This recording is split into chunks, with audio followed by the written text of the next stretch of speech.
Don't think I didn't notice that gun underneath the table. Hello everybody, my name is Aramis Pacitto, the co-director, co-writer, co-producer, co-creator of The Challenger, and it was so important to open up with this scene. That's why we had to put it in. We fought so hard to make it work. The original Challenger 7 Broken Hope scene that ended the whole series until now. I love the heartbeats, just so powerful. And that Broken Hope stuff was shot 10 years ago, which is wild.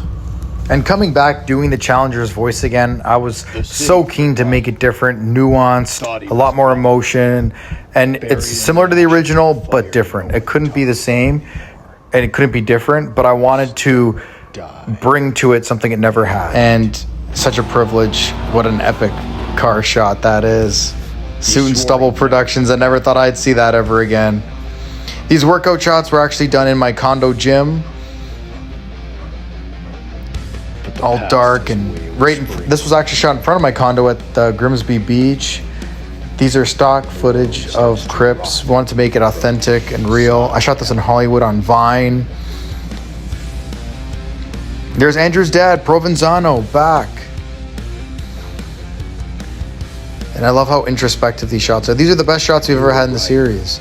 Nikki Tassiolius as Josephine Strike, has died, and now the Challenger is coming back, but he's not coming back for revenge. All these jackets are jackets that I've worn at some point in the series, and there's the original. My Nana actually got that for me 15 years ago. May she rest in peace. This was actually my grandfather's tool chest, and he used to use that for work, and I treated it, and I still use that every day. I keep all my stuff in there. So it's pretty cool. A little history there. The original Green Beret in the Challenger 4. Urban legend. That Zippo I've had for 15 years. It's the same Zippo I used in all the Challenger movies. And those bullets were given to me by Darius Ban, aka Lucas Wolf. Also shot in front of my condo here at Grimsby Beach. So beautiful. So perfect. Like the Challengers never looked this good. We never had this many cinematic shots. That's actually at Venice Beach, California, little Doors reference. This was actually shot in 2016. I was just so thankful that I actually still had this, and it came in handy. Happened to be wearing clothes that looked like the Challenger, so worked out so well. Peace. I love this shot here, this panoramic of Venice Beach. The sound is deceiving. And then that's the same garage I shot all the Challenger movies in. I love the patina on the leather jacket.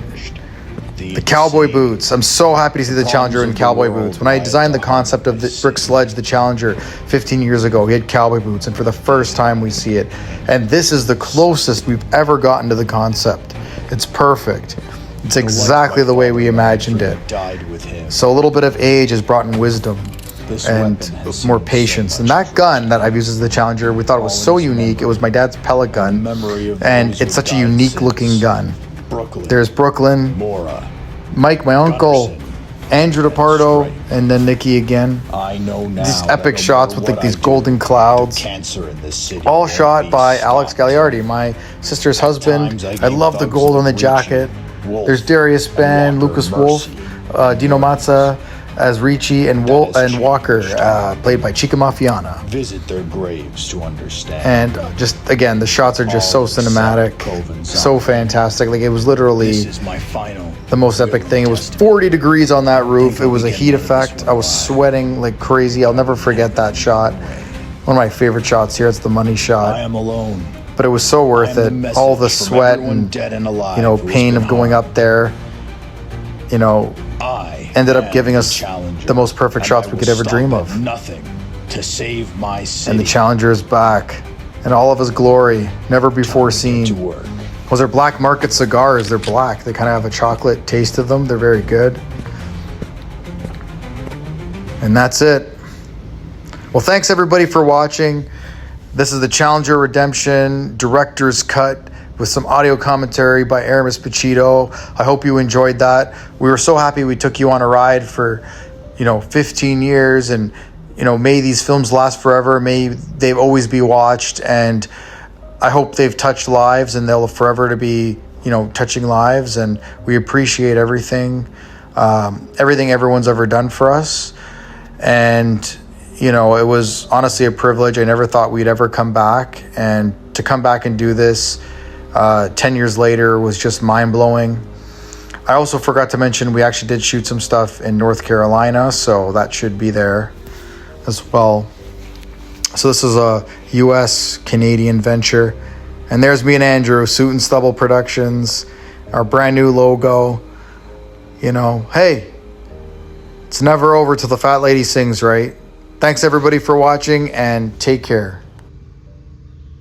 10 years.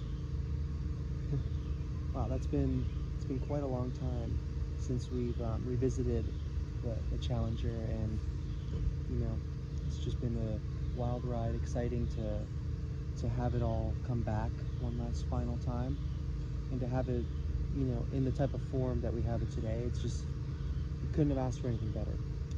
If you would have asked me a few years ago if we would have ever thought that we would come back and do another Challenger project, the answer would have been no. I mean, there were discussions in the past, but we never felt like the timing was right, and we all felt like we, quite frankly, moved on to other things. So today, it's really exciting that this project that we started to work on in 2024, is being realized and has come out, and yeah, it's like, I don't really know, like, words can't really describe it. It's just unbelievable to think that we would have one more chapter to the Challenger project after all this time. It's been unbelievable. And big thank you from myself, Aramis, to all of you who have watched our films throughout the years. Obviously, we've moved on to other things at this point, but it was a great ride, something that none of us will ever forget. And we couldn't be happier with the results of this project. And this is it's just an excellent way to close the book on this chapter, in the way that it should have probably been closed, frankly, with the 7th Challenger film. So to come back and do this one more time, it's just unbelievable. And for Aramis and I both, we thank everyone who's ever worked with us, anyone who's ever watched our projects or supported us throughout the years. It's been a great ride, and to have it come to an end this way, with the way we began doing short films and ending it off here with another short film, could have asked for a better conclusion to our filmmaking journey. Yeah, it's been a great ride. Thank you all so very much. This is Andrew Pardo. Thank you guys for everything. 10 long years. Honestly, I can't put it all into words, because Andrew and I have been writing together since he was in grade 8 and I was in high school. We've been writing together for over 15 years. To give you a little backstory, I never even thought we were going to make Challenger 1. And when we did, it blew me away. I wasn't expecting it. And it's just like this film. I never thought we were going to make this film. So it kind of ended the way it began. And I thought even when we had the script, I thought this film isn't going to happen. I'm like, when are we going to find the time to do this? This is 10 years later. And sure enough, like, we started doing it, and I had the time of my life to do it. It was actually one of the most fun experiences I've had in a long time, and nothing ever comes close to making the Challenger for me. I love it. It's, looking back, it was one of the most amazing chapters of our lives, because we spent 5 years, 3 of those years making Challenger films with our family, our friends. A lot of those people have moved away. A lot of those people are in different countries. And yet we have, well, I want to say 9 films now, 9 amazing films of memories that we can look back at for the rest of our lives, that our kids can watch. And it's such a beautiful time capsule. And I just want to thank all of you that came along the ride, that helped us make these films, that had countless laughs, sweated, got bruises, did all the cool stuff with, just, I want to thank all of you and all of the people that watched along the way. And I thank you all for coming along on the ride. It's been honestly a privilege to have gotten to be able to do this, and to have had these memories. And this is the most beautiful way to cap it all off, to make a perfect epilogue that's actually really close to the original concept, probably the closest to the concept. It's very realistic, it's very hard-hitting, it's very impactful, and it brings the challenger back to the idea of redemption, and it's kind of a redeeming story for him. So with all that, I just want to thank everybody from the bottom of my heart. Thank you so much for being there all these years, for jumping in the Charger with us and taking the Challenger series for a spin. These films will be here long after we're gone, and it's a legacy that we're leaving. And I can't thank you all enough. Thank you, Andrew, for investing all the time and passion and doing all this with me, and all the countless people that helped making these things as amazing as they were. And the memories are something we'll never be able to lose, because you know, I still carry that with me every day. And thank you so much. This is Aramis Pacitto. We're signing off.